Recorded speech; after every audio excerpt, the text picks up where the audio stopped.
Au départ, donc, le client souhaitait développer de nouveaux produits avec un certain nombre de contraintes dont ils ont donné un brief à différents designers. Nous, en fait, c'est un peu spécial, on est une agence de design de services. Ce qu'on fait, c'est étudier des services centrés sur l'utilisateur. Mais ces méthodes qu'on utilise pour les services sont tout à fait applicables aux produits. Et notamment, elles se basent sur une longue période d'observation préalable avant de créer. Et donc, on est arrivé chez le client en lui proposant, plutôt que des projets, on lui a proposé une méthode.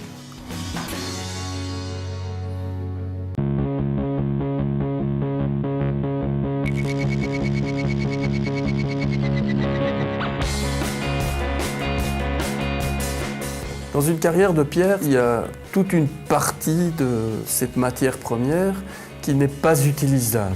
Ces blocs qui vont remonter de la carrière vont être tranchés et il n'y en a que 40% qui sont des tranches parfaites.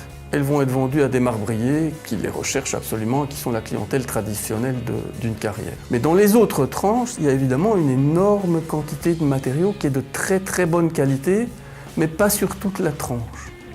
Et donc la demande, c'était de développer de nouveaux produits, mais justement dans ces tranches où on ne peut pas employer la totalité de la surface.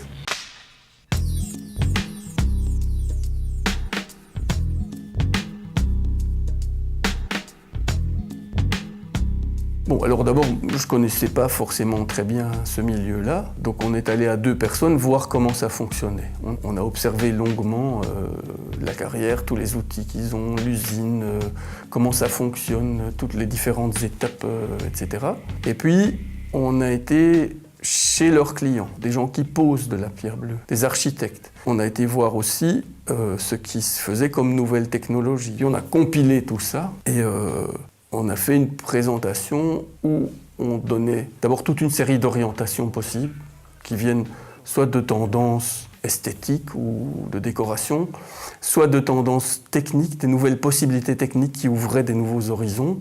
Et puis on a donné des opportunités de design qui permettaient de développer des produits. Et enfin, on a fait une proposition en disant voilà, à notre avis, ce serait intéressant de prendre les choses dans cet ordre-là.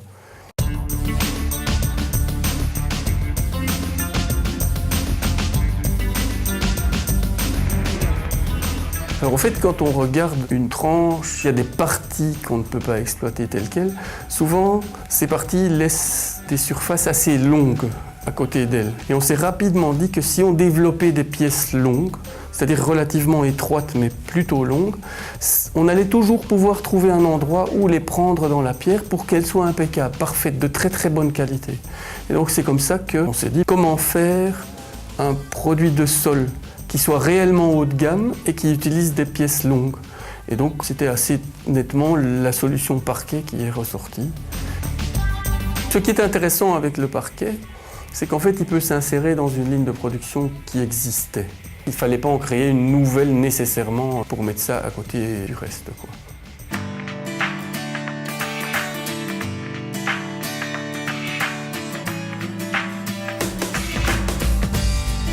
Une fois qu'on avait décidé de faire du parquet, on s'est mis à faire des dessins de parquet possibles. Alors, on cherchait 2 sortes de choses. La première, ce sont des dessins de parquet traditionnels. L'objectif étant d'entrer dans la tête de ceux qui le voient la notion de parquet.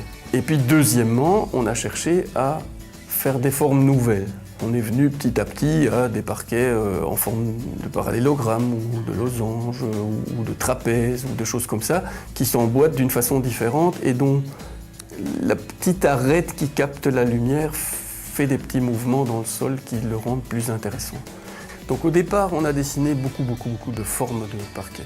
Et puis dernière phase, on a essayé de ramener un nombre de dessins plus limité de telle façon que la chaîne de production soit vraiment optimale.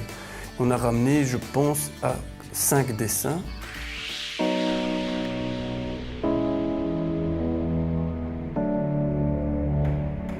Dans ce projet-ci, ce qui était vraiment le plus extraordinaire, c'est qu'il y a des choses qui sont sorties toutes seules. Il y a des idées qui sont venues toutes seules, rien que des interviews des gens, des rencontres qu'on a faites et des choses comme ça.